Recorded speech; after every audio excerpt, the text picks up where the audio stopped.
Sejam bem-vindos para mais um vídeo e para mais uma apresentação de um livro, e hoje vamos falar da tradição da liberdade, ou liberdade como tradição, que é exatamente o livro do professor João Carlos Espada, diretor dos Estudos Políticos da Universidade Católica, e que nos traz mais uma obra, escrita em 2023 pela editora Dom Quixote, mais uma obra de grande interesse dentro do estudo da ciência política e também do estudo da história das ideias.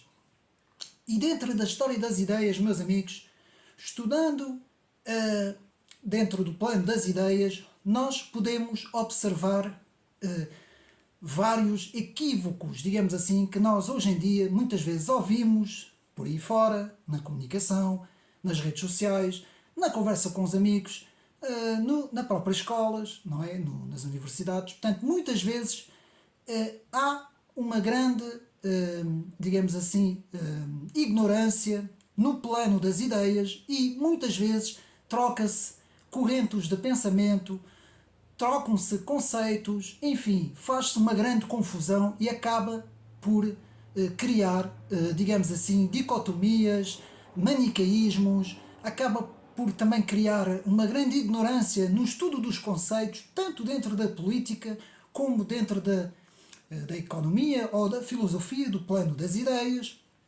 E, meus amigos, o professor e diretor de Estudos Políticos da Universidade Católica, João Carlos Espada, já há alguns anos, tem vindo a fazer um trabalho excepcional em Portugal, com o objetivo de nos dar a conhecer os vários autores, e é por isso que eu aprecio bastante o trabalho deste professor e diretor, porque nos faz viajar através dos autores, dos pensadores. Muita gente me vai dizer: pois, mas o professor João Carlos Espada é liberal e papapá, e isto para aqui e para lá.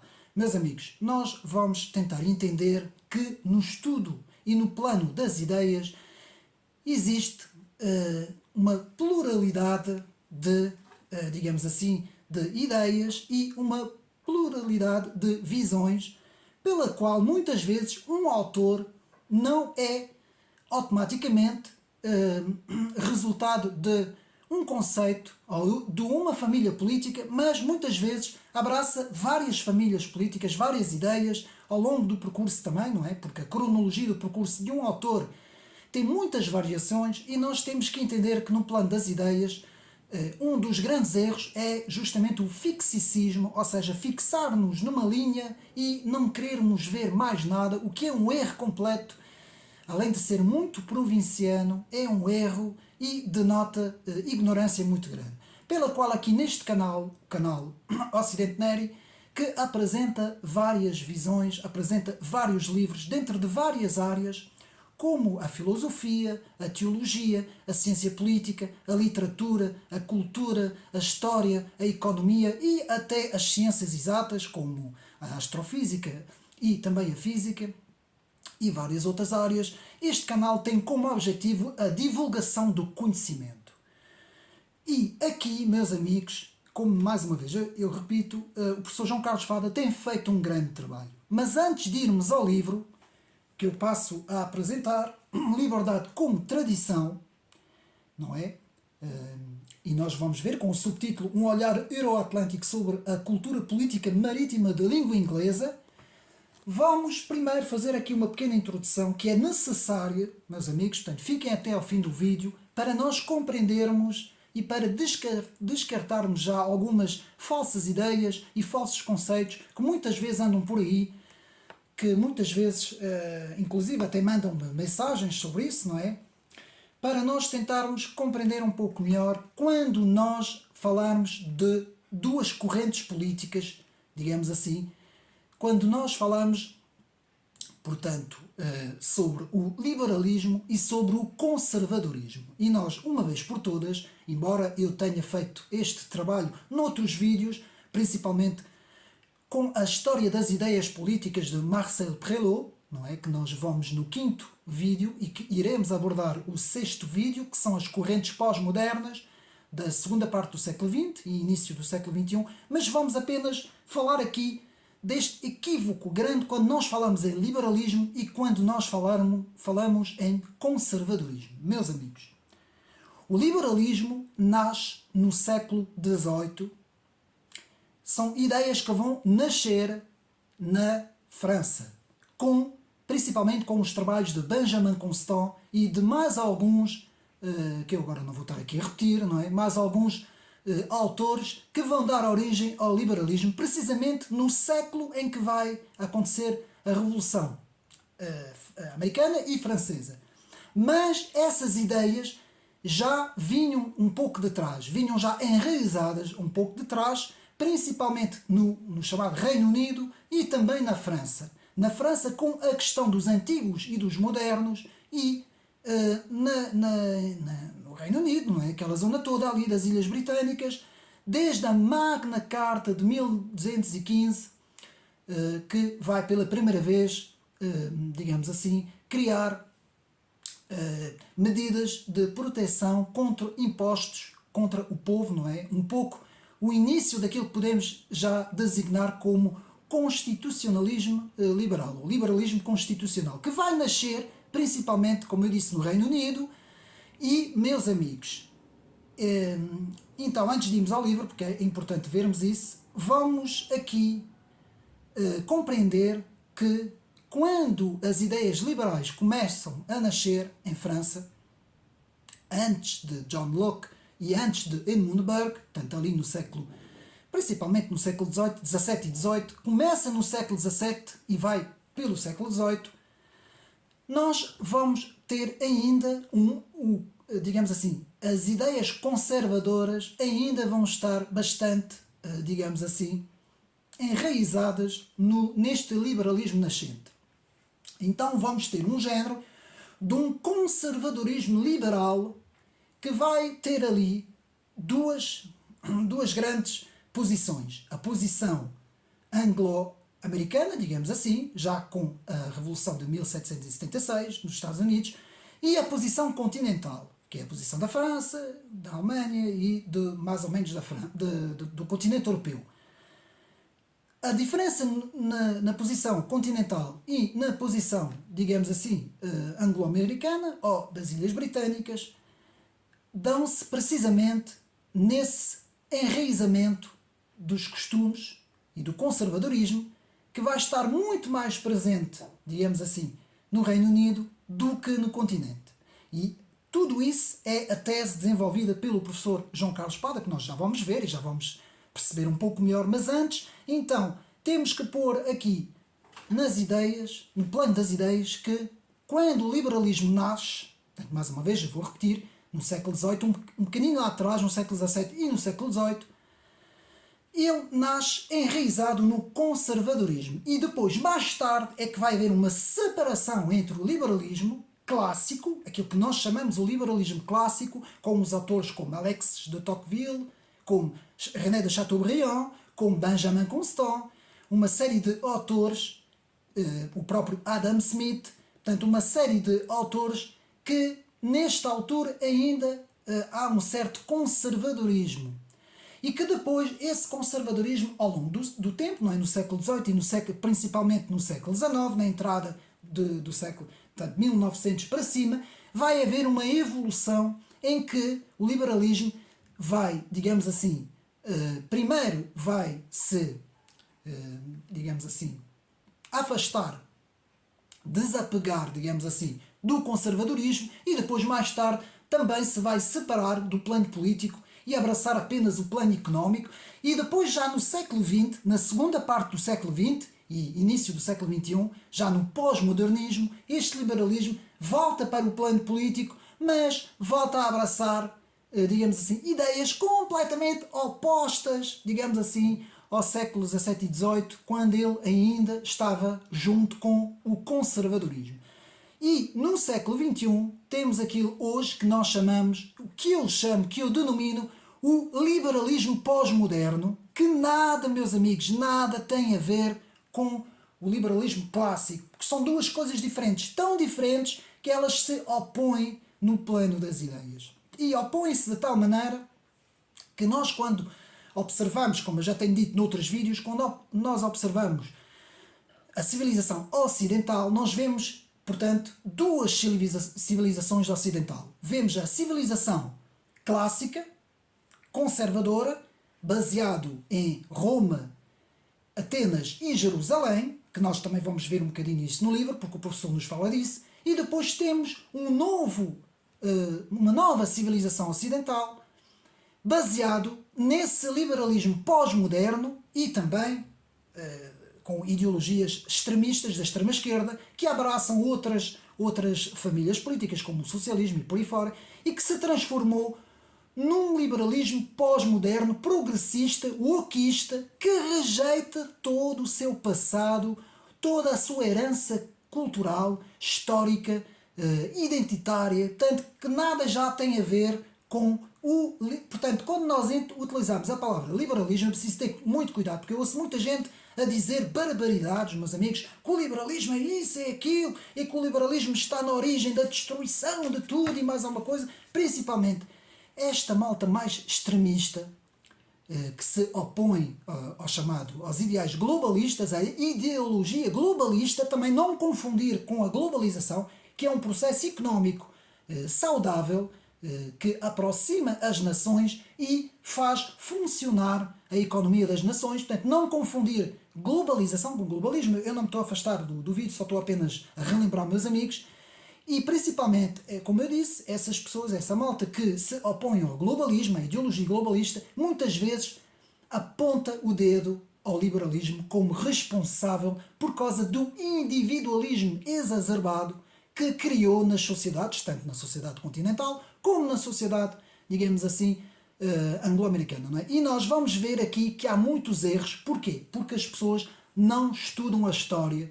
E não é só apenas estudar as datas, é estudar os autores, ler as obras dos autores, que é o que eu faço aqui no canal, a divulgação das obras, compreender porque que de um lado se pensa de uma maneira, porque que a França abraçou o radicalismo e depois o dogmatismo, que depois abraça o relativismo mais tarde, porque que as ideias francesas e continentais estão enraizadas no racionalismo, porque que as ideias anglo-americanas estão mais enraizadas, portanto, no empirismo, não é? E também no conservadorismo, e também ter em conta que, por causa dessas ideias, o liberalismo no continente foi visto como algo da direita, enquanto que nos Estados Unidos o liberalismo até tem uma certa conotação com a esquerda, embora nós vamos ver que isto é tudo muito relativo, meus amigos, porque nós vamos ver autores como eu tenho apresentado, como Russell Kirk, por exemplo, ou então Oakenshock, por exemplo, são autores que defendem um certo liberalismo, mas são autores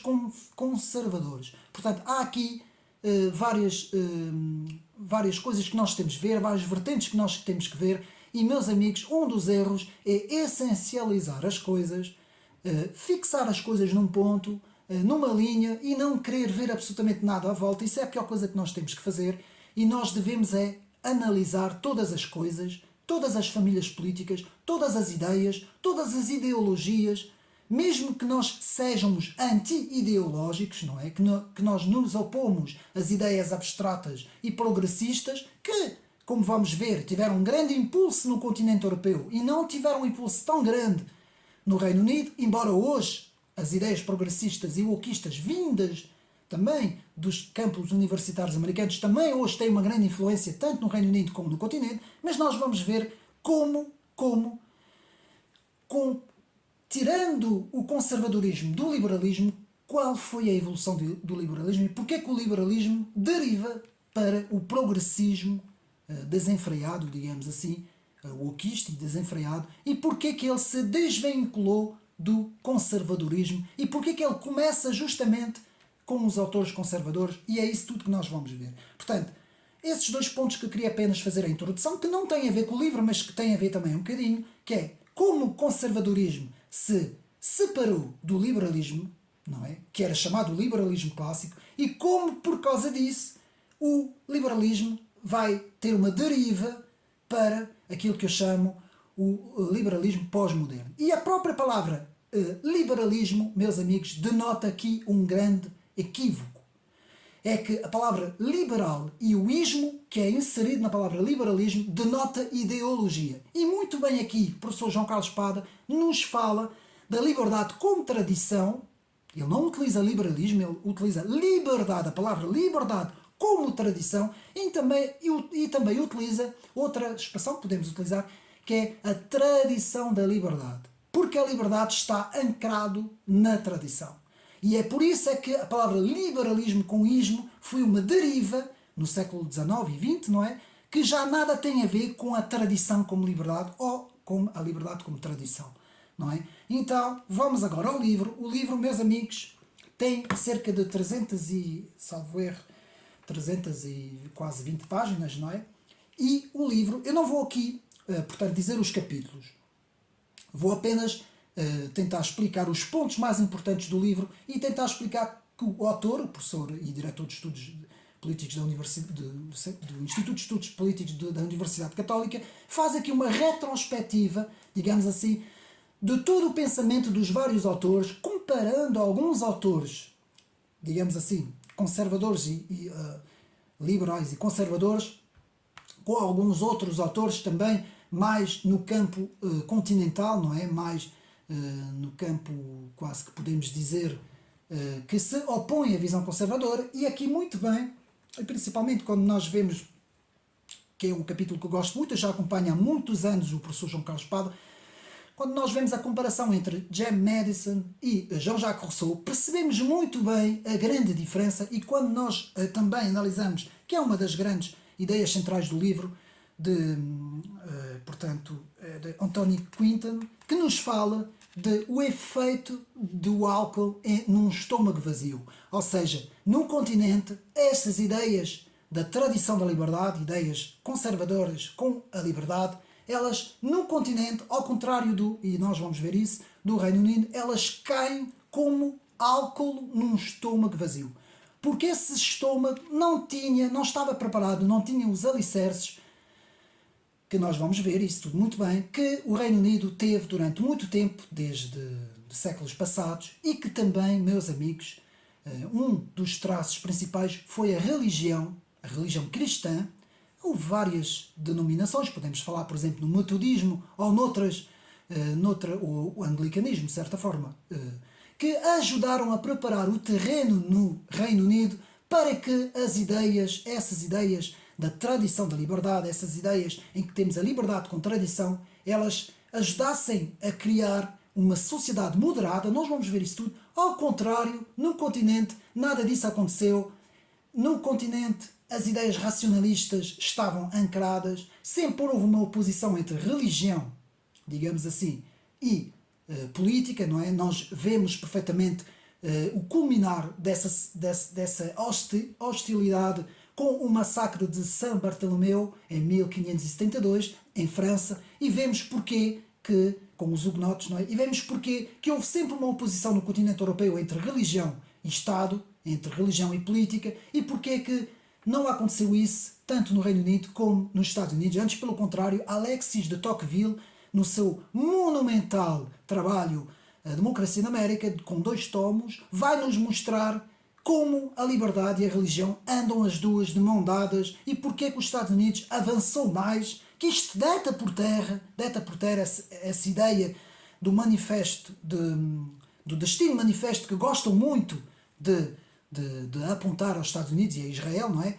Mas não, meus amigos, o que aconteceu foi digamos assim, essa aliança estratégica entre o plano religioso e o plano político, que estava tudo junto nos Estados Unidos no início. Hoje já não é assim, mas no início, nos Founder Fathers, estavam juntos, nos pais fundadores dos Estados Unidos, e foi isso que desenvolveu aquela nação, que não foi possível isto no continente europeu, meus amigos, não foi possível com a Revolução Francesa, não é? Com o radicalismo no lado dos jacobinos, com os contra-revolucionários. Aliás, eu estudo a contra-revolução, sou especialista na contra-revolução, mas, de facto, aqui eu dou razão ao professor João Carlos Espada, quando ele nos fala num certo radicalismo nos contra-revolucionários, que também se opuseram, não à religião católica, mas opuseram-se à religião protestante, e houve grandes contendas, e não souberam, digamos assim, criar essa tradição da liberdade de que nos fala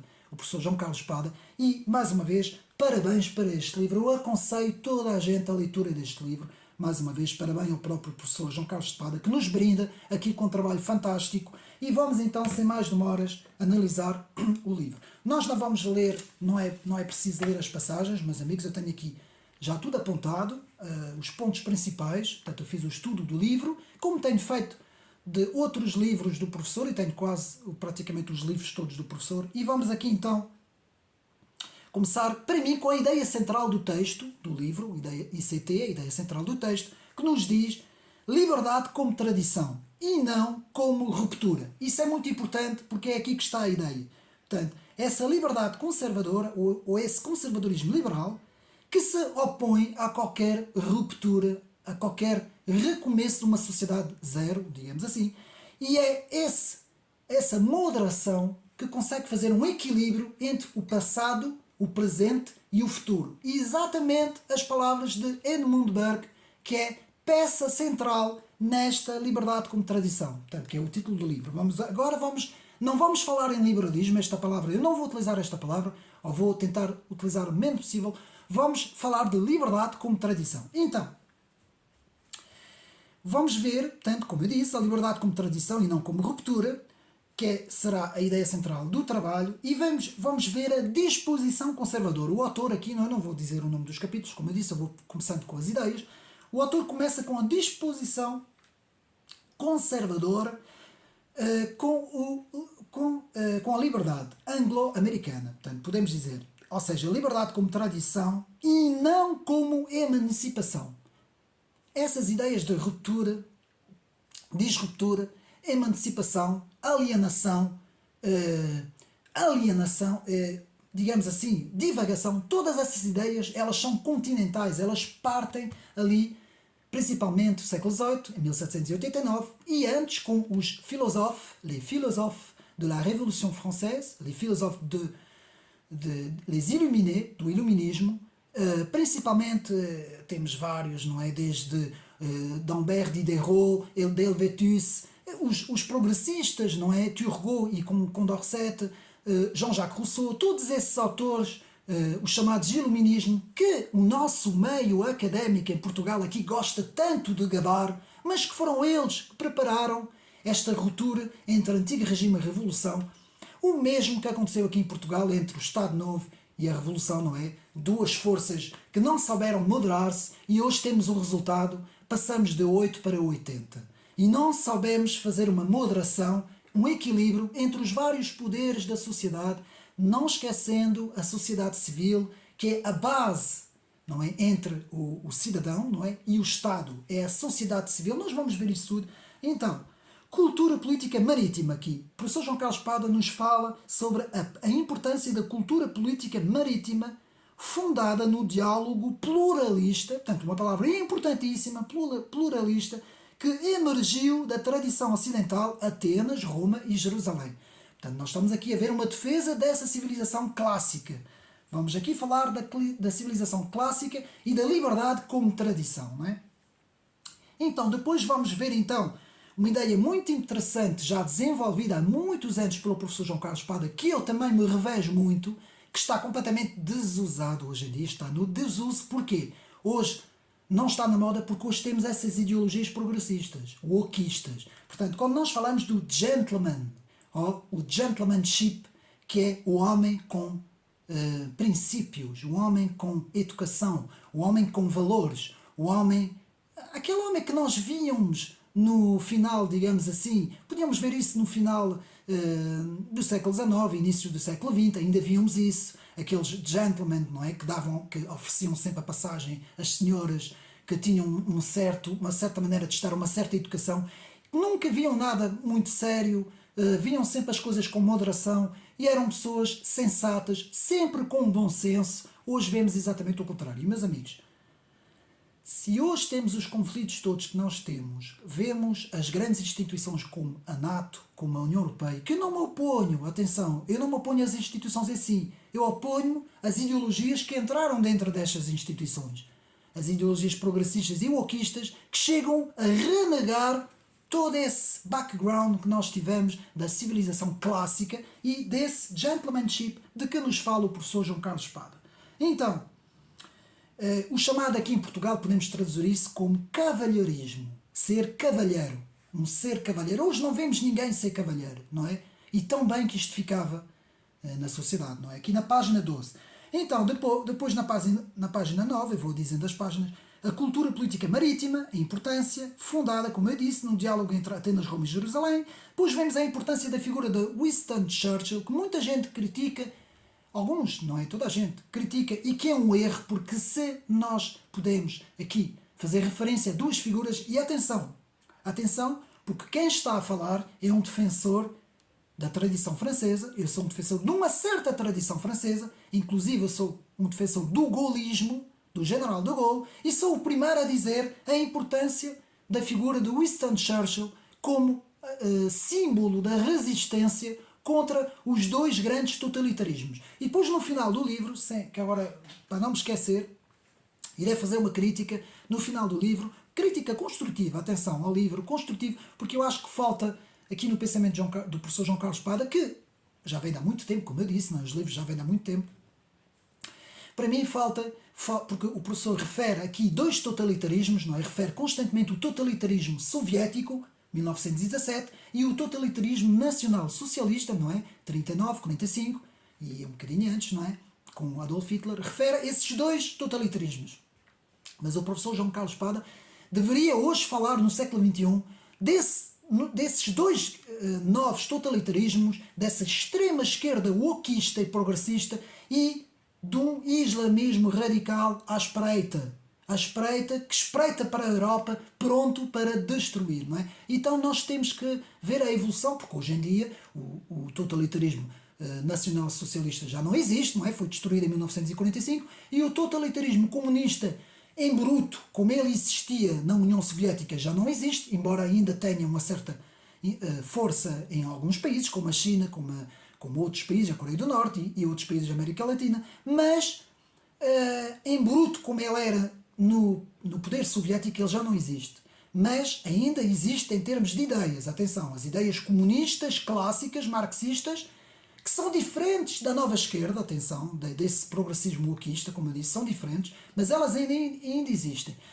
Embora essa crítica irei fazer no fim, penso que falta aqui esses dois grandes perigos que espreitam a sociedade aberta, e vamos analisar a sociedade aberta de Karl Popper, e também vamos ver como essa sociedade aberta, do livro A Sociedade Aberta e os Seus Inimigos, de Karl Popper, nada tem a ver com, digamos assim, nada tem a ver com a sociedade aberta, que o Fórum Económico Mundial fala, que o próprio George Soros também se reivindicou, porque ele foi aluno de Karl Popper, mas houve aí uma deriva progressista, e se Karl Popper fosse vivo hoje, ele seria o mais crítico dessa sociedade aberta que eles pregam hoje, que já nada tem a ver com os ideais da sociedade clássica, como eu chamo, ou da liberdade como tradição, ou se pudermos reduzir, da tradição como liberdade. Então vamos agora, rapidamente, não é? Winston Churchill e a tradição marítima da liberdade entre os povos de língua inglesa, página 11, temos que analisar muito bem, ler, e vemos como Winston Churchill previu as ameaças do comunismo e do nazismo antes delas acontecerem. Assim como Alexis de Tocqueville previu os dois grandes poderes, Estados Unidos e União Soviética, não é? Antes delas acontecerem, não é? No século XVIII, ele previu. Também aqui Winston Churchill prevê essas duas grandes ameaças, digamos assim, o comunismo e o nazismo, não é? Então, depois, compromisso com o pluralismo. O pluralismo é poder haver várias ideias e elas todas poderem, digamos assim, se manifestar, não é? Portanto, poder haver aqui o pluralismo, a limitação dos poderes, vamos ver como é importante a limitação dos poderes, daí a divisão dos poderes ser muito importante. Mas, amigos, o contratualismo e a divisão dos poderes não é a mesma coisa. O contrato social e a divisão dos poderes, as pessoas metem tudo no mesmo saco. Não é a mesma coisa. Nós vamos ver como houve uma deturpação das ideias continentais, das ideias da fraternidade, liberdade e igualdade da Revolução Francesa, com essa divisão dos poderes que vem da tradição da liberdade, que nós vamos ver. Portanto, compromisso com o pluralismo, limitação dos poderes, sentido do dever, que hoje também não temos, não está absolutamente nada na moda, o dever hoje é só direitos, direitos, direitos, direitos, não é? Sentido do dever, autocontrolo, ter o autocontrolo e reforma gradual para um também cepticismo. Cepticismo em relação a todas as propostas emancipatórias ou propostas de perfeição, como nós vamos ver, portanto isto está na página 10, vamos ver mais para a frente. Então, na página 16 temos o pluralismo político e as várias famílias, defesa de várias vozes contra o pensamento único. Página 16. Vamos analisar aqui na página 20, o autor fala disso, analisar pelo menos 14 autores que defendem essa tradição como liberdade ou a liberdade como tradição. Não é?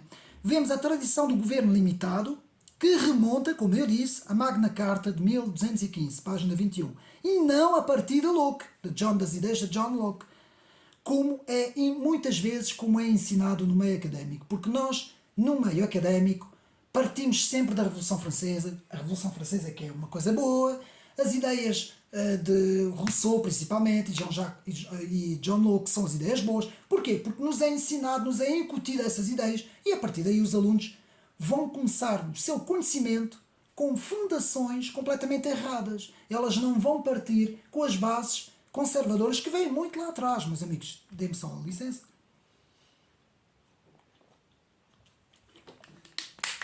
Então, vemos aqui então um erro no meio académico em não falar do constitucionalismo liberal inglês, da Magna Carta de 1215, depois novamente a defesa no século XVII, na Inglaterra, depois a gloriosa Revolução de 1688, toda a história que vai criar o constitucionalismo na Inglaterra, ao contrário das rupturas radicais que se vão dar no continente, em França.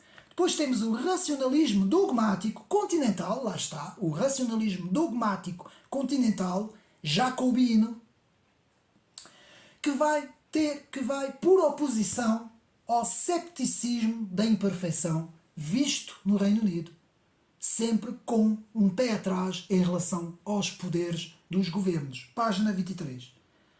Ou seja, é a visão da perfectibilidade contra a visão da prudência. Muito bem visto também no livro de Michael Oakeshott, não é? E também em Russell Kirk, também, que falam muito nessa prudência em relação à perfectibilidade humana. Não é? Depois temos a proteção, página 23, a proteção dos modos de vida existentes como modos no hábito, na tradição ou na conveniência, digamos assim. Como é muito bem explicado por Michael Oakeshott. Atenção, meus amigos. Eu vou relembrar, podem ver um vídeo sobre os contra-revolucionários de Pierre de Meuse, um especialista francês sobre a contra-revolução. A palavra tradição, ela não existia, portanto, no século XVIII. Nem sequer no século XVII. Ela começa a existir a partir de Edmund Burke, portanto, no Reino Unido, ali, porquê? Porque antes falava-se nos hábitos, costumes. E isso, muitas vezes, quando se falava em tradição, que essa palavra existia, mas quando se falava na tradição, era para se referir à tradição da Igreja, principalmente na Inglaterra a Igreja Anglicana, no continente a Igreja Católica, não é? E também, bem, não tanto no protestantismo, mas falava-se muito na tradição da Igreja. Portanto, a tradição não era utilizada para se falar em termos do poder no Estado, na sociedade, do poder civil, da sociedade civil, não era utilizado nesses termos. Ela se referia apenas, portanto, à tradição da Igreja. Com Edmund Burke, começa-se a falar na tradição. Tradição monárquica, tradição, os próprios princípios e valores, costumes e tradições, o cavalheirismo, não é? Tudo isso começa-se a falar com Edmund Burke, que vai defender essa tradição, essas bases tradicionais contra as inovações e rupturas jacobinas, não é? Continentais, não é? Então foi só apenas aqui uma parte. Portanto, o racionalismo dogmático conduz necessariamente ao relativismo. Isto é uma tese também do livro, vamos ver isso mais para a frente, aqui como introdução na página 24 e 25, depois os extremismos dogmáticos contra a tradição do governo constitucional, da religião judaico-cristã, do cavalheirismo, das liberdades civis, da propriedade privada e da família. Está aqui tudo dito, meus amigos. Página 26. Portanto, o espírito inglês de moderação, e eu vou repetir, não é o caso hoje. Hoje, este espírito inglês de moderação praticamente desapareceu, porque houve uma invasão das ideias progressistas, tanto nos Estados Unidos como na Inglaterra também. Mas o espírito inglês de moderação do passado reconciliava a reconciliação entre a tradição e a inovação. Vemos aqui a tradição e a inovação. Não quer dizer que a inovação seja mau, meus amigos. Não estou aqui a dizer isso. Estou aqui a dizer que a inovação ela tem que ter um certo equilíbrio com a tradição. Aquilo que funcionou no passado, manter. As coisas novas que são boas e que funcionam, manter também. E depois fazer aqui um equilíbrio entre as duas coisas. Ora, no continente, foi sempre essa ruptura que tivemos.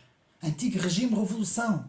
Estado novo, revolucionários do 25 de Abril. Sempre, para dar o exemplo aqui em Portugal, sempre tivemos essa dicotomia, esse manicaísmo, essa ruptura sem a moderação. O que falta é a moderação dos poderes, não é? O equilíbrio entre o poder conservador e o poder inovador, digamos assim. Então, a corrente de ouro, chamado corrente de ouro, de que nos fala o professor João Carlos Espada, que tem até um livro que chama-se, mesmo com o título, Corrente de Ouro, do espírito da tradição, da liberdade, contra qualquer imposição ideológica ou esquema de perfeição. Os tais ismos, liberalismo, progressismo, wokismo, por aí fora, estão a ver? Então, aqui, portanto, na página 33, vemos a obra Sociedade Aberta e os seus inimigos, o livro que eu tenho aqui, não vale a pena agora mostrar. Portanto, a obra Sociedade Aberta e os seus inimigos, de Karl Popper, foi escrita, na altura, na defesa da democracia contra o comunismo e o nacionalsocialismo. Lá está. Não é um pretexto hoje para se pegar nessa sociedade aberta e dizer que as novas ideias progressistas, que alteram tudo, que destroem a família, destroem tudo, é a defesa da sociedade aberta. Não, meus amigos, isto foi uma deturpação das ideias que alguns autores e bilionários como George Soros fizeram, não é? E que deturparam o sentido da sociedade aberta. O significado da sociedade aberta é contra os totalitarismos. E se hoje Karl Popper estivesse vivo, ele se oporia, por exemplo, ao islamismo radical, se oporia às novas ideias da nova esquerda radical. Porquê? Porque isso são ideias perigosas para a chamada sociedade aberta. Página aqui 33. A sociedade aberta, a grande tradição ocidental de Roma, Atenas e Jerusalém. Página 35. Que emerge da Grécia Antiga junto com as ideias antigas do Antigo Testamento do povo hebreu, junto com o cristianismo. Meus amigos, tudo isso, todas essas correntes vão banhar, digamos assim, a civilização ocidental, e é por isso que um grande autor do livro Cultura, que agora Dietrich Schwarnitz, nos diz que há 3 grandes rios que banham a civilização ocidental, a saber, Atenas, Roma e Jerusalém. São os 3 grandes rios, e não alguma coisa utópica progressista ou ideias radicais islâmicas que nada têm a ver com a nossa civilização, que se opõem à nossa civilização, não é? Então, a radicalização da Revolução de 1789, que veio a dar a 1793, e a destruição dos alicerces da democracia e da sociedade aberta. Lá está, página 38. Portanto, o historiador Peter Petfield explica, o meu inglês não é o melhor, que eu sou francês, não é? Mas pronto. O historiador Peter Petfield explica a ascensão da cultura marítima em relação à cultura continental. Página 38 e 39. Nas palavras do grande Samuel P. Huntington, que escreve o famoso livro que aqui fiz a apresentação, O Choque das Civilizações, e também tem algumas outras obras interessantes, nos explica aqui um pequeno grupo de líderes. Inaugurou a era dos descobrimentos. Os portugueses, a importância aqui, nas palavras de João Carlos Espada, na página 40, de como nós, de facto, essa grandiosa nação que é Portugal, que cria os grandes descobrimentos, E meus amigos, apenas uma parte que não tem nada a ver com o livro nem com o vídeo.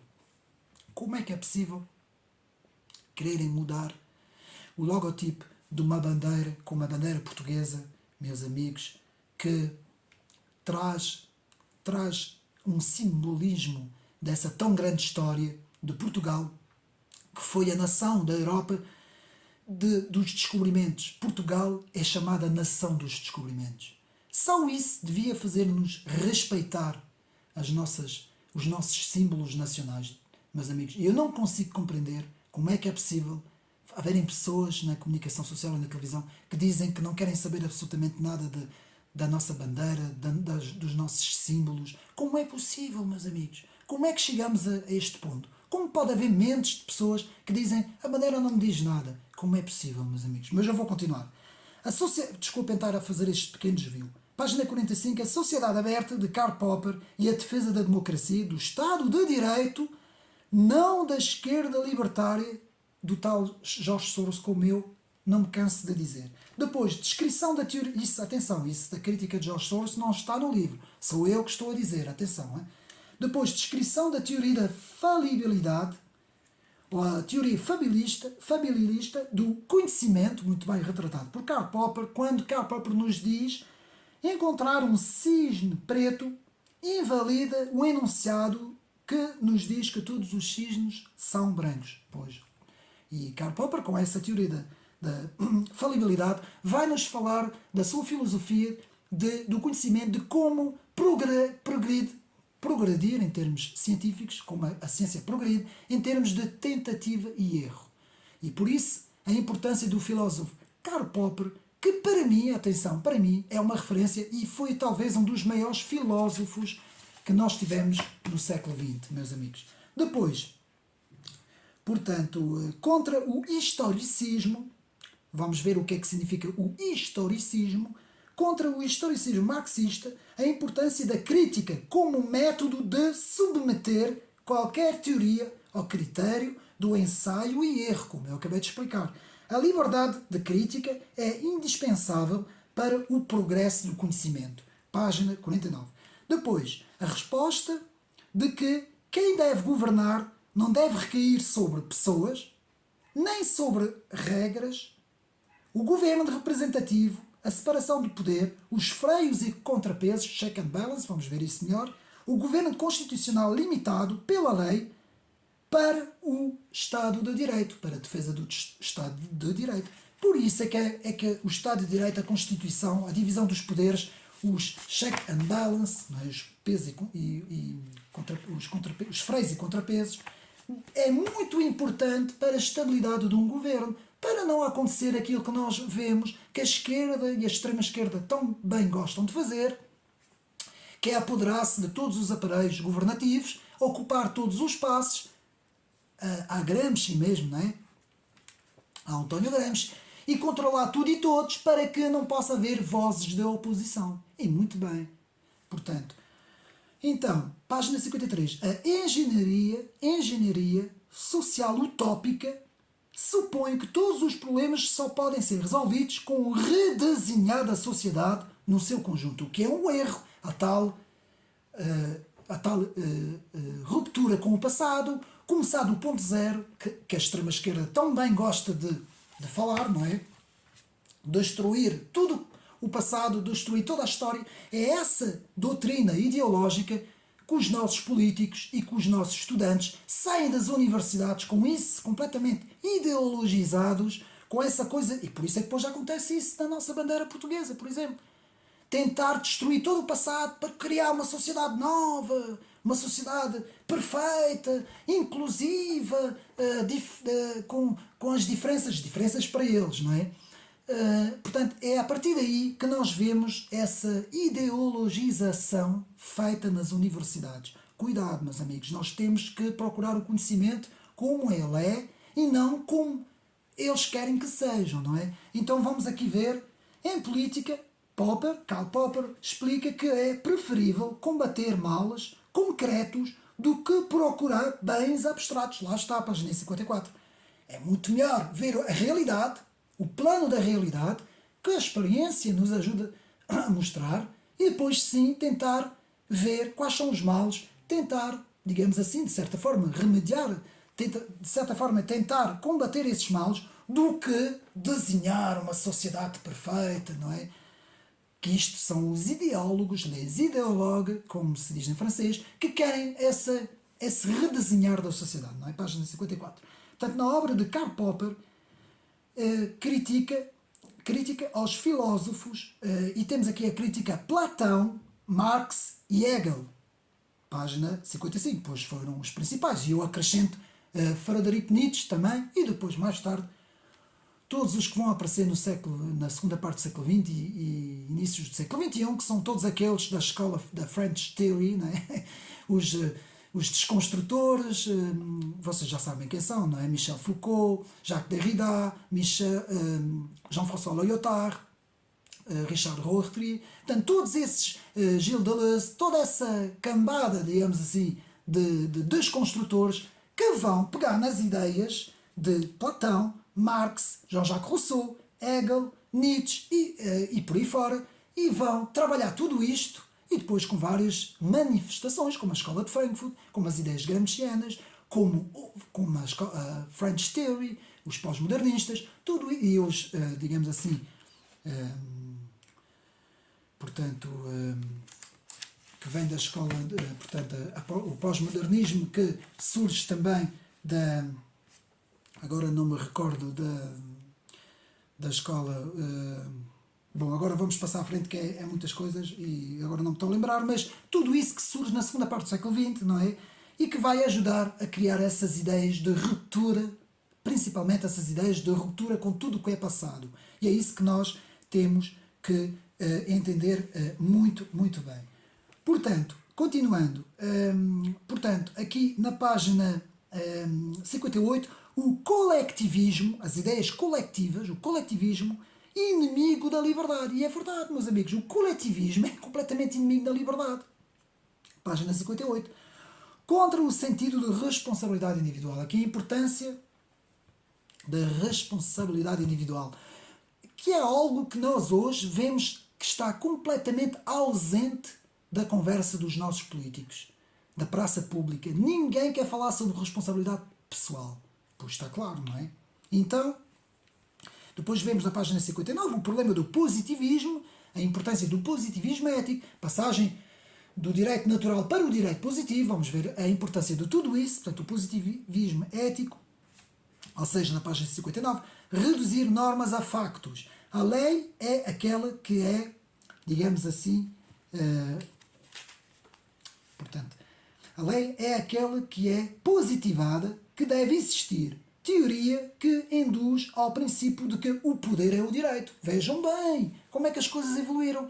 Se o poder é o direito, quem tem o poder tem todos os direitos. Então imaginamos que temos um Stalin a governar, ou temos um maluco qualquer wokista a governar o país. Então, se o poder é o direito, ele tem todo o direito de fazer o que ele quiser. É que é exatamente isso que os grandes despotas, grandes ditadores fizeram, grandes totalitaristas fizeram na sociedade, não é? Então, o aproveitamento da obra de Karl Popper, em que nos fala das modas, teorias intelectuais relativistas. Eu sempre desconfiei das modas. Aliás, eu sou anti-moda. Sempre que vejo modas, não estou a falar daquelas modas que não têm importância nenhuma, não é? Roupas e não é isso. Eu falo daquelas modas que nos levam a crer que agora toda a gente vai ter que fazer assim. Está na moda ser assim, então vamos todos ser assim. Não, meus amigos. Portanto, Popper acrescentou em 1961, como adenda ao seu livro Sociedade Aberta, factos, padrões e verdade. Portanto, que era o pequeno acrescente que Popper acrescentou, não é? Factos, padrões e verdade, na página 60. Distinção do individualismo interacionista do individualismo atomista, do liberalismo pós-moderno. Eu chamo aqui liberalismo pós-moderno, não é nas palavras de João Carlos Espada. Eu prefiro utilizar aqui a palavra liberalismo pós-moderno para nós entendermos como essa deriva progressista levou a palavra liberdade a ter uma transformação que já nada tem a ver com o seu significado original. Então, continuando, página 62, a inovação não é necessariamente melhor. Foi aquilo que eu disse. Às vezes pode ser, outras vezes não, pode não ser. Quando eu vejo na televisão comentadores a dizer não, nós defendemos o novo, a inovação, o que é positivo, nós não somos pessimistas, isso é uma estupidez que vejo. Esses modismos que entram, que saem das universidades e que entram nos políticos e nos jornalistas, depois vão fazer a sociedade ter uma deriva, não é? Uma deriva progressista, não é? Então vemos, a inovação não é necessariamente melhor do que a tradição. Deve existir uma interação entre tradição e mudança. É aquilo que eu digo, um equilíbrio entre a tradição e a mudança. Muito bem visto aqui pelo professor João Carlos Espada, então vamos continuar. Na tradição ocidental, as principais inspirações para a vida moral que lhe subjaz emergem da filosofia clássica de Atenas e do cristianismo. Muito importante aqui, página 65. E depois, na página 65 também, o próprio professor nos fala do relativismo dogmático, de que todos os pontos de vista são equivalentes ou arbitrários. Quando não existe mais, digamos assim, uma referência, se ninguém... Aliás, se uma pessoa não tiver uma referência na sua vida, então essa pessoa vai ser uma pessoa relativista. Uma pessoa, Deus dará, uma pessoa, hoje é quente, amanhã é frio, anda pelo vento... Um dia pensa uma coisa, o outro dia pensa... vai ser uma pessoa inconstante, não é? Vai ser diferente de uma pessoa constante. E uma pessoa, para manter uma constância, aquilo que é constante, deve ter um padrão de referência. Ora, o relativismo destrói qualquer padrão de referência. Porquê? Porque todos os pontos de vista são vistos como iguais. Bom, então se todos os pontos de vista são vistos como iguais, então... Num debate político, os dois adversários, como é que eles vão fazer para ter um debate? Se cada um, tanto os pontos de uns como os pontos do outro, são iguais. Têm direito tanto uns como outros. Não vai haver. Torna-se uma sociedade completamente louca, sem referências, à deriva, completamente perdida, não é? Então, aqui na página 106, todas as pessoas que tentam defender padrões de decência, portanto eu vou repetir, todas as pessoas que tentam defender padrões de decência ou princípios morais, hoje em dia, como eu disse, são acusados de defender uma sociedade fechada. Estão a ver como a deturpação ela é feita. Ou seja, quase que se pode dizer que hoje quem defende a verdade é chamado mentiroso. E quem defende a mentira é chamado aquele que defende a verdade, não é? Quer dizer, hoje... tudo está ao contrário, meus amigos, por causa desse relativismo dogmático. Então, o ideal da democracia não é o igualitarismo desenfreado, mas a elevação do conhecimento. Isto é para o meio académico. Eu vou repetir. O ideal da democracia não é o igualitarismo desenfreado, mas a elevação do conhecimento, do mais digno e mais elevado padrão do ensino e saber. Ou seja, um género de uma aristocracia universal para todos. Estão a ver? Página 67. Que vai dar ao chamado gentlemanship. Uma aristocracia de comportamento e não de classe. Porque os nossos amigos da extrema-esquerda gostam muito de dizer sim, esta maneira de ser cavalheiro, esta maneira de ser... Isso é para os ricos, como é que é? Para os... burgueses, não é? Como eles tantos gostam de falar. Não, meus amigos, isto não tem nada a ver com classes. Tem a ver com atitudes. Pode haver uma pessoa que mora numa zona mais pobre, que seja uma pessoa de poucos recursos, considerada uma pessoa de classe média baixa, ou até classe pobre, não é? Se formos a empregar os termos de classe, que eu não gosto muito, não é? Mas pronto, isto para mim é puro marxismo, classe média, classe alta e classe baixa. Mas se formos a empregar esses termos, alguém que vem de uma classe mais desfavorecida pode ter mais educação, mais princípios, mais valores do que alguém que esteja lá em cima numa classe alta. Portanto, não tem nada a ver com classes, meus amigos. Tem a ver com comportamento. O gentlemanship, o ser gentleman, cavalheiro, tem a ver com comportamento.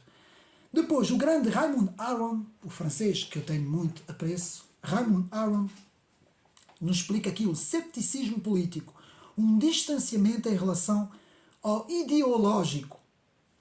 Distanciamento em relação ao ideológico e sistemas sistemas que apontam para modelos utópicos, página 10, não é? Então a crítica de Raymond Aron aos três mitos da esquerda intelectual, que é a esquerda, revolução e proletariado, página 71, 72 e 73. Essas três palavras, esquerda, revolução e proletariado, o próprio Raymond Aron vai fazer aqui uma crítica grande. E Raymond Aron vai nos falar no seu livro O Ópio dos Intelectuais, bem conhecido, que faz uma crítica ao marxismo, na página 73. Depois vemos na página 75 a escola francesa dos adeptos da tradição inglesa política, incluindo o próprio Montesquieu, Guizot, Tocqueville, Elie Elvy e Raymond Aron. Foram dos poucos autores franceses continentais que tiveram uma certa admiração por estes princípios moderados da chamada Inglaterra Constitucional do Reino Unido, não é? Que nessa altura era uma visão que eu devo de dizer muito interessante, que depois, como vamos ver no século XX, depois, claro, não é? Teve uma deriva, não é? Então, para o professor João Carlos Pada, a oposição ao utopismo e a defesa da política de imperfeição não vem de uma família política, importante aqui. Portanto, não podemos só falar dos conservadores, mas podemos também falar dos liberais, também podemos falar de uma certa associação entre as várias famílias políticas em que se vai reter o melhor de cada uma. Eu também concordo com isso. Portanto, podem ser liberais, sociais-democratas ou conservadores, desde que mantenham esta visão da liberdade como tradição, não é? Página 77. Depois temos o Frederick Hayek, bem conhecido, escreve O Caminho para a Servidão, não é? E que nos fala aqui se opôs à economia planificada, muito bem, fundou a Sociedade de Montpellier, que muita gente critica, para onde só vê esses neoliberais, não é? Digamos assim, ou esses pré-neoliberais, mas que, meus amigos, é preciso estudar os autores. Eu às vezes ouço aqui muita gente a falar, mas, meus amigos, estudem os autores antes de começarem a pôr críticas, antes de fixar os autores numa linha, porque há autores que andaram em várias linhas, que estudaram várias coisas, tiveram várias evoluções, vários posicionamentos, digamos assim. Portanto, página 81. Depois, liberdade negativa, ausência de... Portanto, liberdade negativa, ausência de coerção por terceiros, e liberdade positiva, a capacidade ou poder de um indivíduo para fazer o que deseja. Vejam bem, o poder hoje, principalmente o direito, esse direito positivo, tornou-se um pretexto para que cada um faça o que quiser. E por isso é que hoje temos o lamentável estado da justiça em Portugal, na Europa e um pouco pelo mundo ocidental, não é? Para não falar nas outras civilizações. Portanto, vemos como houve uma deriva também no plano do direito, não é? Então, depois na página 85, o intervencionismo incompatível com o primado da lei, portanto, página 85, tudo isso nas palavras de Frederick Hayek, nós estamos a ver vários autores. Depois na página 87, um padrão de distribuição e justiça social, eu vou repetir, um padrão de distribuição e justiça social leva inevitavelmente à miséria social. Porque para distribuir, primeiro tem que se produzir.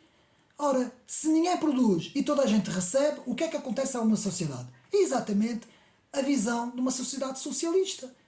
Isto até devia ser um bom conselho para os nossos amigos que agora se demitiram todos, não é? Então, página 86. Depois, esses meus pequenos reparos, atenção, não tem a ver com o professor João Carlos Pada, sou eu que vou aqui dizendo umas coisas. Portanto, constitucionalismo racionalista, construtivismo racionalista, que consiste em reorganizar a sociedade de acordo com princípios deduzidos racionalmente a partir de axiomas isentos de preconceitos. Bom, isto é o chamado construtivismo que tem impregnado as nossas sociedades académicas desde o final da Segunda Guerra Mundial, que nós temos tido nas escolas, nos institutos, nos meios académicos, nas faculdades, nas universidades, nos tem bombardeado com este construtivismo racionalista que que quer reorganizar a sociedade de acordo com princípios a partir de axiomas isentos de preconceitos, completamente perfeitos, que começam com o racional. E tudo isso vai desabar completamente no relativismo. E tudo isso, meus amigos, foi o resultado de duas grandes guerras no século XX. A Primeira Guerra Mundial e a Segunda Guerra Mundial. Depois, muito bem, Michael Oakeshott, com a tradição conservadora inglesa na segunda metade do século XX, página 90, e depois a política da fé vs política do cepticismo, página 91. Política do cepticismo, mentalidade conservadora que se opõe à política da fé secular do marxismo, por exemplo. Porque muita gente pensa, quando eu falar de política de fé, é uma política que acredita, por exemplo, no cristianismo. Não tem nada a ver, meus amigos. Política de fé é justamente uma política socialista, por exemplo, que acredita na perfeição a partir do zero. Enquanto que a política do cepticismo é a política do pé atrás, aquilo que eu chamo de ter um pé atrás, ver o que funcionou lá atrás, ver o que pode funcionar lá à frente e fazer um equilíbrio, moderar, que é aquilo que é muito bem explicado também por Russell Kirk, no outro vídeo que eu fiz anterior, e também por Michael Oakeshott, que nos fala muito bem disso. Depois a ideologia fundada no primado da razão, que é agora a política de fé, não é? Ideologia fundada no primado da razão, uma fé dogmática nas ideias de 1789, que é o que muitos professores ensinam nas escolas. 1789! É para eles até, se for preciso, eles até tiravam antes de Cristo e depois de Cristo, não é? Que prefaz a nossa data da civilização ocidental, e não, punham antes de 1789 e depois de 1789, como tentaram muito bem fazer os jacobinos, não é? Aquela gente toda revolucionária, não é? Então, para o racionalista, são os preconceitos, a ignorância e a tradição, e não a condição imperfeita do homem que está na origem de todos os males sociais. Página 91. Eu podia fechar aqui o livro, podia fechar isso, podia fechar a gravação e me ir embora, porque aqui já está tudo dito. Eu vou repetir. Para o racionalista dogmático, são os preconceitos, a ignorância, a tradição, e não a condição de imperfeição do homem que estão na origem de todos os males sociais. Enquanto o mundo não perceber, enquanto toda a esquerda política, toda a extrema esquerda política, todos os progressistas, todos os wokistas, até os islâmicos, toda essa gente, todos esses socialistas, todos esses políticos, toda esta gentinha, todos esses partidos políticos que nós temos, não perceber que o problema está na condição humana. Não estão nas coisas, não estão nas ideias, não estão no que está à nossa volta. O problema está na condição do homem, que é uma condição decaída. E só há uma coisa que fala disto. A Bíblia, o cristianismo. É somente o próprio Cristo que confronta o homem. Estou-me a afastar um bocadinho do livro, não quero aqui fazer religião, mas isso só é explicado a condição decaída, ou seja, aquilo que é chamada a condição imperfeita do homem, só se consegue perceber isso no plano espiritual. Só quem lê a Bíblia, quem lê a Palavra de Deus, quem sabe, não, eu sou um ser imperfeito. Eu nasci para fazer o mal, eu não nasci para fazer o bem. Mesmo que eu queira fazer o bem, eu tenho tendência para fazer o mal. É o que o apóstolo Paulo nos diz. Por isso é que os cristãos percebem muito bem isso. Têm uma compreensão que toda esta gente que nós temos à nossa volta não tem. E pior ainda, esta gente toda que está à nossa volta detesta completamente esta visão. Ela vai dizer que esta visão é uma visão radical. Por isso, um dia, os cristãos vão ser chamados extremistas. Já são a ser chamados. Já estão a ser chamados. Brevemente eles vão ser chamados. Brevemente alguém que anda com uma Bíblia na mão e que for a uma igreja, sossegadinho da vida, um tipo da extrema-direita tem uma Bíblia na mão. Qualquer dia vai ser isso, meus amigos. Por esse andar deste mundo e desta sociedade, é onde isto vai andar. Desculpem lá, foi só apenas uma parte. Portanto, a visão conservadora de que o homem é um ser caído, como eu expliquei, e imperfeito, sujeito a todo o tipo de paixão. Estão a ver? Página 92, professor João Carlos Espada explica-nos isto de uma forma que não é preciso recorrer à religião, mas que nos explica isso de uma forma em termos científicos, em termos políticos, não é? De ciência política. Então, a política de perfeição, há uma solução racional para todo o político, para toda a política de uniformização. Meus amigos, esta palavra é perigosíssima. Uniformização. como a palavra igualitarização. São duas palavras muito perigosas. Nós temos que ter um pé atrás em relação a essas palavras, que vai tentar reorganizar a sociedade e ser generalizada para todos. Esta ideia de que todos têm que ser iguais, meus amigos, muito cuidado com isso, página 95, que é a generalização uniforme que é determinada pela razão. Mas que razão? A razão de quem? De um político? De um líder? De um ditador? De um homem? Estão a ver como nós temos que ter o pé atrás? Não é? Portanto, a disposição conservadora, ao contrário, é a disposição conservadora, que são a defesa dos modos de vida descentralizados, pluralistas e uma defesa enfática na liberdade e na tradição. Daí, liberdade como tradição. Está a ver? Esta fórmula, se esta fórmula que o professor João Carlos Espada nos explica no seu livro, se ela for utilizada pelos políticos, pelos partidos, pelas forças que nós temos na sociedade, pela própria sociedade civil, se ela for organizada dessa forma, nós vamos ter uma sociedade moderada, vamos ter uma sociedade bem construída, bem calcetada, bem alicerçada, não é?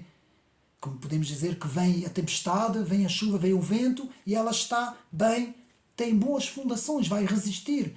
Uma casa de pedra, não é uma casa feita em areia, que vem a tempestade e a casa vai, não é? Se ela estiver bem enraizada na tradição e na liberdade, ela vai defender os seus cidadãos, defender o Estado de Direito, defender a Constituição, defender a separação dos poderes, defender a sociedade civil, defender a própria justiça, os meios, o direito, vai defender a pluralidade, vai defender a liberdade de expressão, vai defender a liberdade de opinião, vai ser uma sociedade perfeita. O cidadão vai viver em paz. Claro que depois vai ter que haver medidas, não é? Dentro da economia para que haja uma proteção da sociedade, para que haja também para os mais desfavorecidos, que haja também ajudas, não é? Atenção, que haja tudo isso, mas tudo feito com moderação, com cabeça, tronco e membros, como eu costumo dizer. Não com uma ideologia que vamos criar agora uma sociedade inclusiva, vamos destruir todo o passado, redesenhar tudo e agora a economia vai ser assim, ninguém mais vai trabalhar, vai haver um rendimento universal para toda a gente e agora tudo isso, todas essas ideias são ideias perigosas, ideias que começaram em 1789 quando eles quiseram destruir a sociedade existente, até o calendário eles quiseram destruir, meus amigos. Tudo isso é muito perigoso e nós devemos defender esta liberdade como tradição, ancrado nos valores conservadores. Portanto, diferentemente das ideologias, a disposição conservadora não nasce a partir de premissas abstratas, lá está, como os ismos, mas num attachement, a palavra attachement em francês quer dizer que está alicerçado, ou que está agarrado, digamos assim, é uma palavra, agarrado àquilo que nos é familiar, aos modos de vida nossos, que nós nos sentimos confortáveis. Se eu me sinto confortável com a minha esposa e com os meus filhos, ninguém agora me pode vir obrigar a ter uma visão nova, não é? Se eu me sinto confortável com os símbolos da minha nação, se eu me sinto confortável em amar a minha pátria, em amar o meu país, se eu me sinto confortável em ir à igreja, se eu me sinto confortável... Pode haver pessoas que não gostem dessas coisas, há liberdade, e nós temos que respeitar isso, e temos que defender isso, atenção. A sociedade aberta, o pluralismo é isso, é podermos viver todos com essas ideias, sem ninguém perseguir ninguém, sem ninguém impor nada a ninguém. Agora, nas escolas, imporem às crianças uma visão e dizer que as outras visões são retrógradas. Não, é isso que nós temos que lutar, é isso que nós temos que combater. Então, vamos continuar. Ser conservador é preferir o familiar ao desconhecido, preferir o experimentado ao não experimentado, o facto aos mistérios, o real ao possível, o limitado ao ilimitado, o próximo ao distante, o suficiente ao demasiado abundante, o conveniente ao perfeito, um presente sorridente a uma felicidade utópica, não é? Oakeshott, página 97. Michael Oakeshott.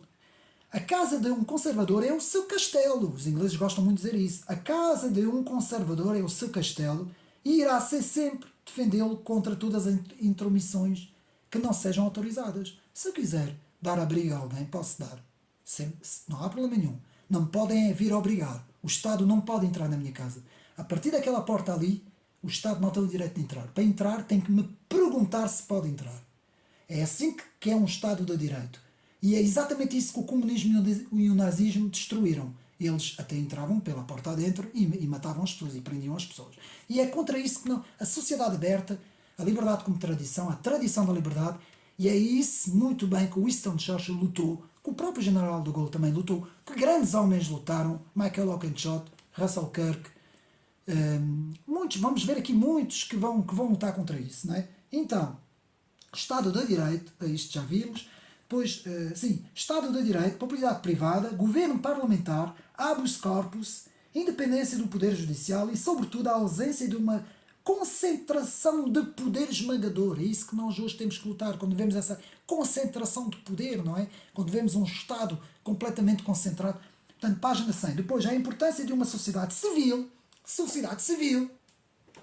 para proteger os modos de vida contra o poder concentrado de um Estado leviatã, parafraseando Thomas Hobbes. E eu gosto muito desta ideia de sociedade civil com várias associações. Tenho pena que aqui na Europa não haja isso, essa tradição americana de que nos fala muito bem Alexis de Tocqueville em Democracia da América, que nos fala sobre um modo de associação.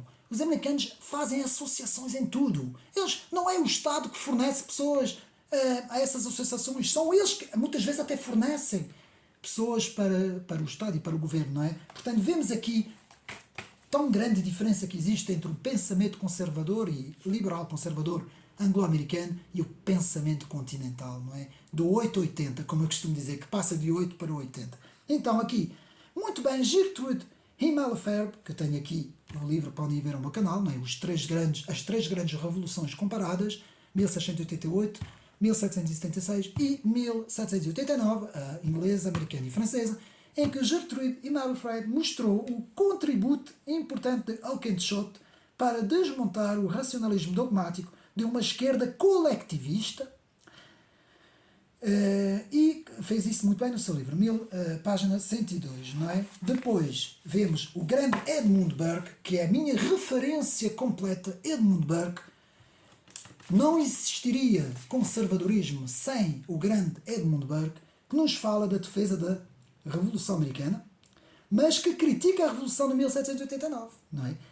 Ele esteve no Swing, depois foi criticado, foi para a História, depois voltou para o Swing, criticou o poder absolutista que a Inglaterra estava a fazer na Índia, depois foi defender os colonos americanos contra o imposto dos ingleses, foi criticado por causa disso, depois toda a gente estava à espera que Edmund Burke falasse muito bem da Revolução Francesa e ele aí vai espantar toda aquela gente na Inglaterra quando vai se opor completamente à Revolução Francesa. E isso pode ser visto no seu livro Reflexões sobre a Revolução em França. Portanto, a possibilidade de defender um governo limitado sem deduzir de princípios primeiros filosóficos, que é aquilo que Edmund Burke defende. Página 108. Portanto, o contrário da teoria contratualista continental, o contrato social de Jean-Jacques Rousseau. Burke entendia o dever a partir de um governo muito específico, a partir de um género muito específico de contrato. Relação espontânea entre indivíduos sempre enraizados nos seus próprios modos de vida entre gerações. Os que viveram antes, os que vivem agora e os que vão viver depois. Não é? Página 109. Uma parceria entre aqueles que estão vivos, lá está, aqueles que morreram e aqueles que vão ainda nascer. E não um mero contrato social, como nos é ensinado nas escolas, não é? Então, Burke e a defesa do livre mercado, muito importante, atenção, página 114. Atenção, o livro A Riqueza das Nações, de Adam Smith, é um livro importantíssimo. Continua a ser um livro-chave para entender o que é, de facto, o comércio, o que é o livre mercado e o que é o capitalismo. Porque eu ouço... Uma coisa é o liberalismo pós-moderno, o neoliberalismo, esses ismos, que eu não gosto nada de sequer falar disso, em que o indivíduo, completamente à mercê do consumo, completamente desraizado, isso é uma coisa.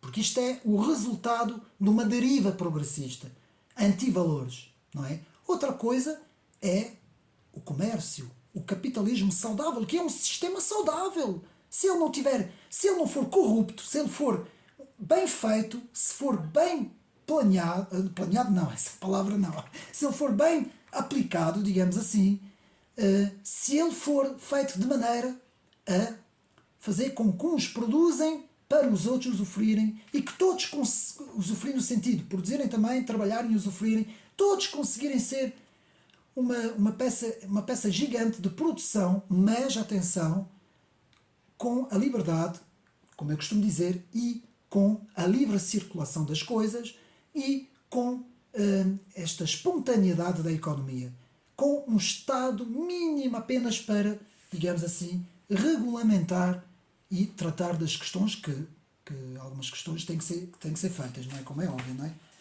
Então, portanto, aqui, muito bem, na página 119, Robert Nisbet, que explica a verdadeira liberdade a partir da perspectiva das origens verdadeiras da história da democracia liberal, liberalismo conservador. A liberdade não assentou na libertação, nem na coletivização, mas na diversificação e descentralização do poder, página 119.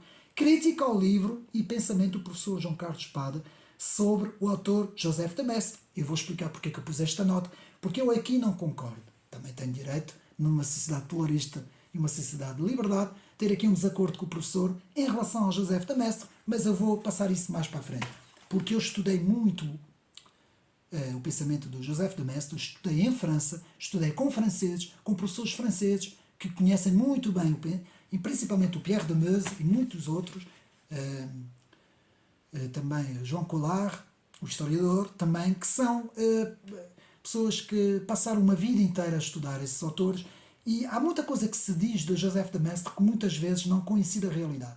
Mas eu não vou perder agora, não vou fazer este desvio agora, senão nunca mais saímos daqui, e o vídeo já vai com 1:16, portanto temos que chegar ao fim, né? Então, as três características principais do conservadorismo inglês, o tradicionalismo, o organicismo e o cepticismo, página 126, a ideia de que a liberdade e a democracia partem de 1789, que é um erro histórico. Aqui, sim senhor, eu concordo nas palavras do professor João Carlos Espada, aqui, pelo contrário, 1789 e 1917, eu vou repetir, pelo contrário, 1789, a Revolução Francesa, e 1917, o início do comunismo soviético, são os exemplos dos despotismos revolucionários, antiliberais e antidemocráticos e anticonservadores. Aqui está tudo dito, página 132. O anticonservador sou eu que acrescentei, faltava só este. Então, cepticismo vs esquema da perfeição. Está aqui tudo dito.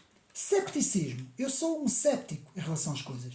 Tenho que analisar bem as coisas. Um pé atrás. Meus amigos, mesmo se eu analisar um partido político, não vou agora aqui dizer nomes, um líder político, um partido político, as suas ideias, ou até um instituto, eu analiso as suas ideias, se há coisas que eu vejo que não estão bem, não é? Dentro da minha visão, daquela que eu defendo não estão bem, eu vou refletir duas vezes. Isso chama-se cepticismo, pé atrás. É chamado pé atrás. Mas amigos, hoje neste mundo tenham um pé atrás em relação a tudo. Tudo o que vem na televisão, tudo o que vem na comunicação social, tudo o que as pessoas dizem, tudo. Pé atrás não é uma coisa má, meus amigos. É uma segurança. É um sistema de segurança. É um travão. É algo, um airbag, é o que vocês quiserem. É algo para termos uma segurança. Não, eu vou analisar isto bem. Então agora vão dizer para eu fazer isto, para eu fazer aquilo. Não, eu vou analisar. Eu vou estudar, eu vou pesquisar, eu vou ver. Primeiro eu vou ver muito bem as coisas. Isso chama-se, portanto, como eu disse, isto é que é a política de prudência. Isto é que é o ceticismo. Isto é que é o analisar bem as coisas. Lá está. O ceticismo e o esquema de perfeição, muito bem aqui representado no livro por James Madison e Jean-Jacques Rousseau. Jean-Jacques Rousseau, esquema de perfeição. James Madison, esquema, não é bem um esquema, é o cepticismo político. Portanto, temos aqui duas visões diferentes. E aqui vamos ver, não vale a pena eu adiantar, vai aqui mais à frente. O homem é um bom selvagem, nos diz Jean-Jacques Rousseau. O homem é bom, a sociedade é que vai corromper o homem. Primeiro erro. A sociedade não é nenhuma pessoa, não é nenhum ser vivo. Portanto, não é a sociedade. Ouçam os jovens da escola, esta sociedade. A esquerda parte deste pressuposto. que a sociedade é má e o homem é bom. Todos somos bons quando somos bebés. Mentira. Isso é mentira, completamente mentira. Nós num bebê vemos logo como é que o bebê ele é.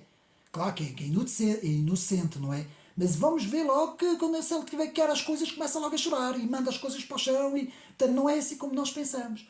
Portanto, o bom selvagem de Rousseau contra os homens não são anjos, de James Madison. Os homens não são anjos. Porque se os homens fossem anjos, não precisávamos de freios e contrapesos, não precisávamos de um governo limitado, não precisávamos da divisão dos poderes. Olha, vejam bem o que é que se está a passar em Portugal.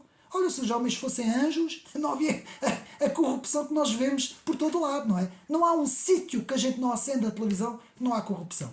Que não venha de um lado de um outro, se é dali, se é daqui, se é da tua, se é de... Já nem conseguimos ver mais as notícias, é de manhã à noite de corrupção. Portanto, os homens não são anjos. Então essa história do bom selvagem, o Jean-Jacques Rousseau, meus amigos, devia ter ficado muito bem caladinho. Então a vontade geral criou o coletivismo. Então somos todos bons, vamos juntar-nos todos, criar um coletivo em que a nossa individualidade vai deixar de existir, ficamos todos numa bolha coletiva e com isso vai aparecer os desastres de 1917 e de 1939, vá. Que também é o nacionalsocialismo, também é o coletivismo. Então temos Jean-Jacques Rousseau e o contrato social na origem das tragédias do século XXI. Está tudo dito, meus amigos. O poder dos iguais. O poder dos iguais. Igualitarismo na origem do nazismo e do comunismo. Eu vou repetir esta frase, meus amigos. Página 136. Igualitarismo na origem do nazismo e do comunismo. No coletivismo de Rousseau, cada membro entrega sua liberdade ao todo da comunidade. E é a total alienação por cada associado dele próprio e de todos os seus direitos para toda a comunidade. Parece muito bonito. Só que o problema é que nós estamos a criar um monstro, que é aquilo que Thomas Hobbes falou. A paixão pela igualdade tende a gerar um abaixamento do horizonte espiritual, ainda por cima, do homem democrático. Isto foi Alexis de Tocqueville. Agora vamos ver o que Alexis de Tocqueville também nos fala, página 149, que é o chamado despotismo igualitário. O chamado despotismo igualitário.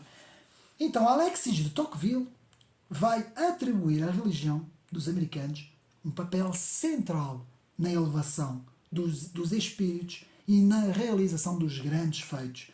Página 174. Meus amigos, para mim, Democracia na América, tomo 1 e tomo 2, devia ser obrigatória a sua leitura, meus amigos.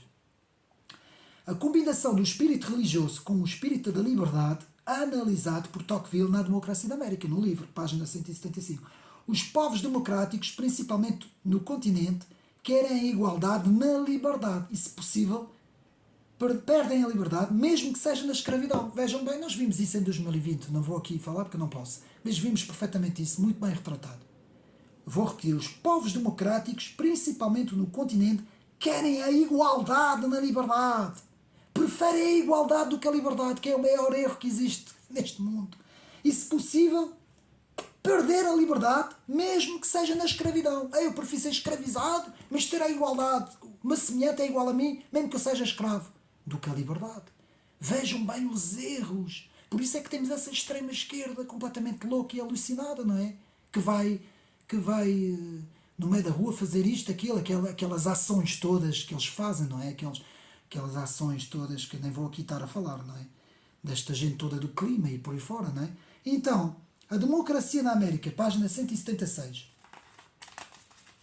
Depois, eu digo-vos uma coisa, apenas uma parte. Há muita coisa que acontece hoje, apenas há 30 anos atrás não podia acontecer, era impensável acontecer há 30 anos atrás. Jamais poderiam acontecer há 30 anos atrás. E hoje elas acontecem, meus amigos.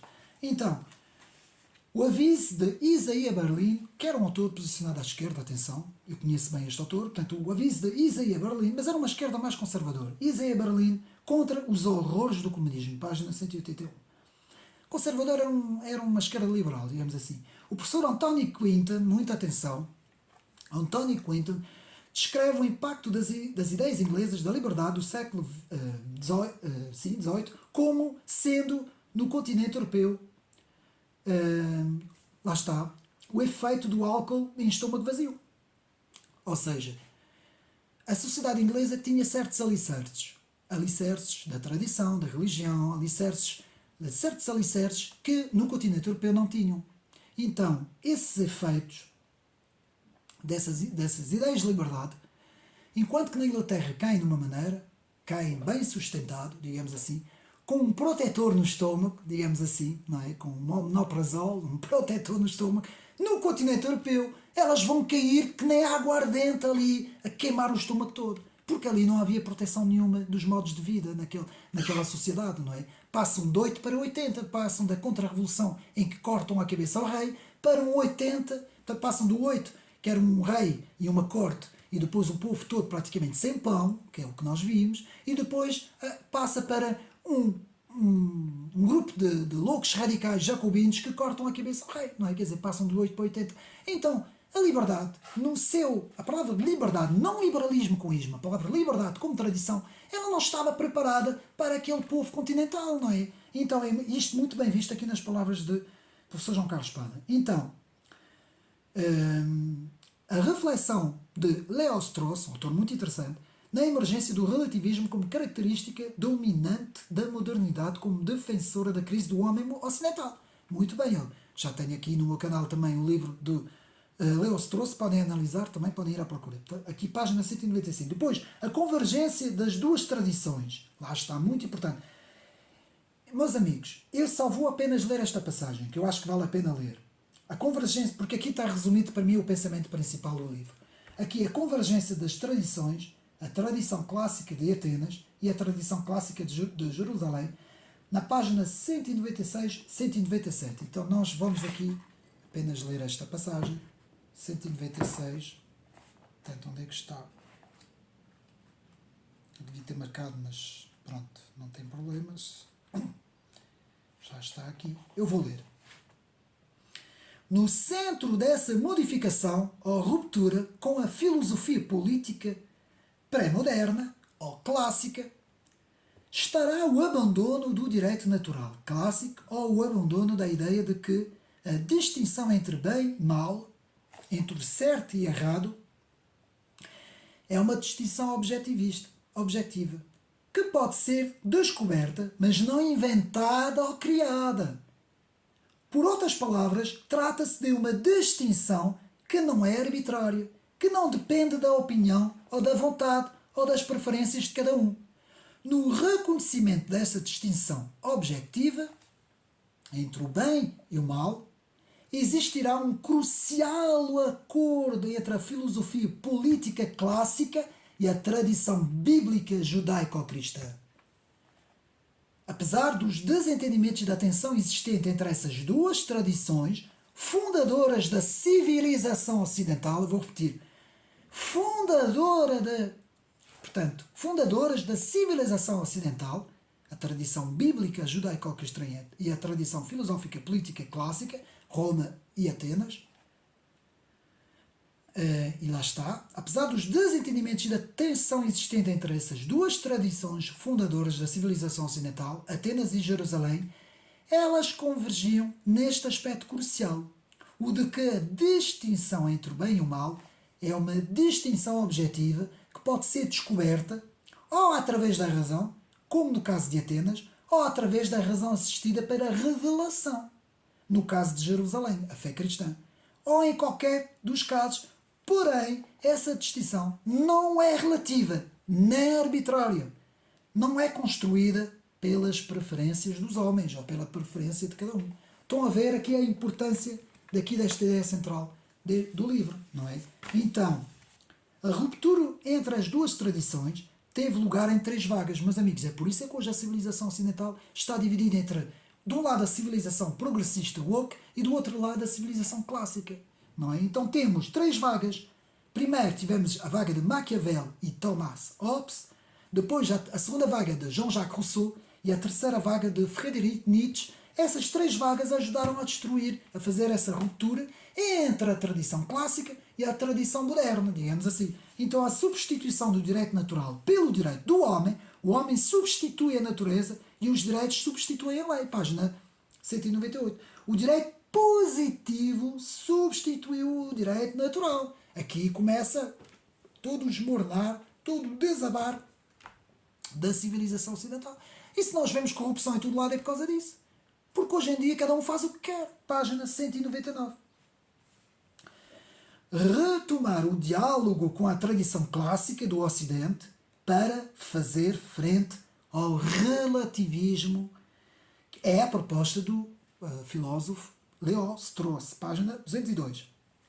Depois, muito bem, os chamados neoconservadores. Eu não gosto muito de os chamar assim, porque eu penso que o neoconservadorismo também teve uma deriva muito grande nos Estados Unidos, mas esses dois fundadores, Gertrude E. Mallifred e Irving Kristol, e que aqui o autor vai analisar esses dois autores também, e vai analisar o que é que esses dois autores têm a dizer em relação à liberdade como tradição. Não é? Depois, a união do capital moral com a liberdade, descrito por Irving Kristol, muito bem, página 210. Página 212. O verdadeiro milagre da Inglaterra ter sido poupado à Revolução foi sua assimilação das várias fações que tinham no continente. Não é? Portanto, a religião teve um papel central no arrefecimento social.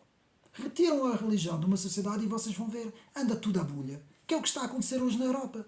Então, e depois com o problema de virem outras civilizações para cá com outras religiões que nada têm a ver connosco, não é? Isso ainda piora mais o quadro, não é? Então o milagre da Inglaterra moderna, de que fala Eli Elvi, muito bem, página 212, foi justamente ter assimilado tudo isso.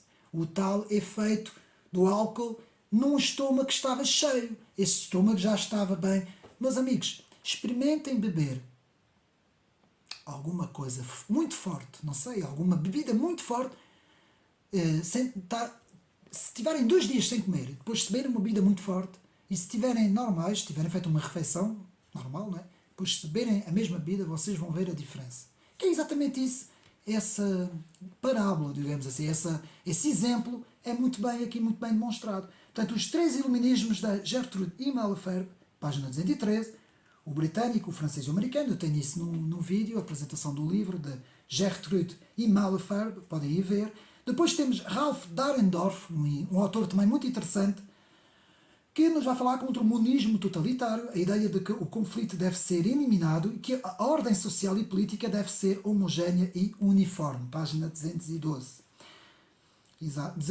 desculpa. Dahrendorf vai dizer que o pluralismo das sociedades livres baseia-se no reconhecimento e na aceitação do conflito social. Página 222.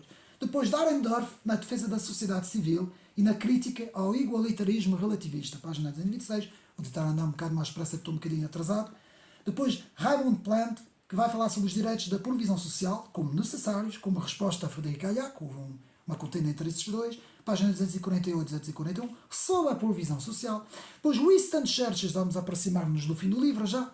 Análise sobre Winston Churchill, representante da resistência ao nazismo e ao comunismo e o grande defensor da tradição anglo-americana da liberdade. Página 251. Depois, a democracia, hoje vista pela esquerda, é contra a religião, contra a tradição judaico-cristã, a favor dos casamentos para aí fora, para não dizer aqui os nomes, do aborto e por aí fora, que se opõe justamente a essa tradição da liberdade.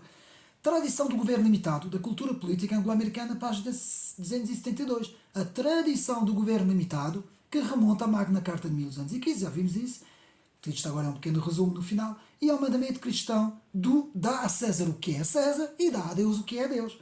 Página 319. Vou ter que beber um bocadinho de água. Peço desculpa, isto é muita coisa. Depois, a prevalência do positivismo como enfraquecimento da tradição ocidental. Portanto, o positivismo que teve um papel muito grande no enfraquecimento das raízes da tradição, não é? Depois, o Estado totalitário, que é simplesmente a semente do positivismo legal em prática política. Muito bem, página 294. Depois, na página 297, o racionalismo dogmático moderno, gerador do positivismo, do historicismo e, por essa via, do relativismo. A transição começa com o dogmatismo racionalista, passa para o que vai gerar o positivismo e o historicismo, que vão gerar depois, mais tarde, o relativismo. Em termos das correntes filosóficas, é um bocadinho isso que acontece. Portanto, a liberdade considera a religião como a sua parceira em todos os seus combates e triunfos, que é muito bem aquilo que viu Alexis de Tocqueville. Entende a religião como uma garantia da moralidade e imoralidade como uma segurança da lei. Página 316. Portanto, meus amigos, isto chegamos mais ou menos ao fim. Então, a liberdade como tradição e não como ruptura.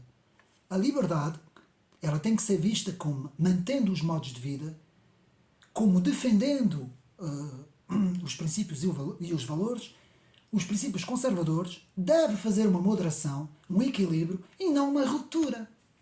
A tal sociedade moderada que nunca passou de 8 para 80, sempre foi ali muito moderada. Ao contrário, no continente foi sempre esse o erro que aconteceu. Foi o erro que aconteceu em Portugal, foi o erro que aconteceu em Espanha, foi o erro que aconteceu em França, de certa parte na Alemanha também. Ou seja, nós tivemos sempre os extremos em oposição. E o que nós devemos aqui, hoje em dia, é os extremos tornam-se perigosos quando eles vão contra os modos de vida, meus amigos. Não estou aqui a querer dizer que defendo algum tipo de extremo. Eu sempre tive o pé atrás em relação a tudo o que é extremo, a não ser a fé cristã. É a única coisa aí que eu vejo que tem que ser extremo. A minha fé tem que ser no extremo para eu poder alcançar a Cristo. Mas isto é uma parte. De resto, em termos humanos, em termos da política, da cultura, da economia, tudo deve ter um meio termo. Tudo deve ter um pé atrás, tudo deve ter uma análise e tudo deve sempre buscar o bom senso. E o bom senso nos diz que principalmente, os modos de vida devem ser preservados e devem ser defendidos. Portanto, alguém, e vou-me repetir, mas tem que ser, alguém que tem modos de vida mais conservadores, esse alguém tem que ser protegido. Não pode ser atacado. E hoje em dia nós vemos tudo o que é conservador, tudo o que é princípios e valores, está a ser atacado. Estão a destruir estátuas. Estão a tentar mudar os símbolos nacionais. Estão a tentar, na escola, reescrever a história. Estão a tentar agridem políticos em conferências, não é? Esses defensores loucos, climáticos, não é? E não só, de todas as coisas. Estão a tentar mudar a própria natureza humana, não é? O casamento clássico entre homem e mulher e filhos. Estão a tentar mudar todas as coisas. Estão a tentar destruir os alicerces da chamada de uma nação, não é? De uma pátria, daquilo que nós sentimentalmente defendemos como pátria, não é? Estão a tentar perseguir tudo o que é... Nós vemos agora os símbolos religiosos do Natal, como eles estão a ser criticados, como eles estão a ser retirados da praça pública. Há países que estão a retirar as creches e as árvores de natais e tudo isso, não é? Nós temos estado a ver uma perseguição feroz aos modos de vida das pessoas, não é? Aqui na Europa. E é isso que a liberdade como tradição neste momento deve defender. E como muito bem diz aqui um autor, agora não me recordo quem foi que disse isso, foi Isaiah Berlin ou se foi Ralph Dahrendorf, de que sempre que todos dentro de um barco, sempre que a multidão vai para um lado do barco, temos que correr para o outro lado para tentar equilibrar a embarcação, não é? Digamos assim, ou seja, o que é que eu quero dizer com isso? Neste momento eu vejo um perigo muito grande do wokismo progressivo, que está a invadir toda a cultura, todo o meio académico, todo o meio cultural, toda a comunicação social, o meio político, tudo, até as Forças Armadas. E depois vejo também, em França, e aqui em Portugal já se faz sentir um pouco, um bocadinho nada, vejo também esse islamismo radical, esse radicalismo islâmico que está a entrar para dentro da Europa e que parece que está em aliança com esse wokismo. E tudo isso que eu estou a ver, que é a crítica que eu queria fazer agora aqui ao livro, porque o professor João Carlos Pada, professor e diretor do Instituto de Estudos Políticos da Universidade Católica, que deve aqui ser referenciado e que para mim é um dos maiores autores e intelectuais em Portugal, mas que fala-nos aqui, portanto, fala-nos aqui do perigo do totalitarismo soviético, não é? Da União Soviética, e do perigo do totalitarismo nacional nazi, mas tudo isso já passou, meus amigos. Tudo isso foi na primeira parte do século XX. Nós agora temos que olhar para aquilo que se está a passar. E o que é que se está a passar? Temos esse wokismo progressista. Ele pode existir desde que respeite os modos de vida existentes das pessoas normais. E depois temos o outro perigo ainda muito maior, porque este primeiro perigo, o wokismo progressista, ele apenas cancela e critica. Mas o outro perigo, o islamismo radical, não cancela nem critica. Esse Estão a perceber o que é que eu estou a querer dizer? Então e por isso é que, falando de outras coisas, temos de defender a única democracia, a única liberdade como tradição que nós temos ali no Médio Oriente, que é Israel, não é?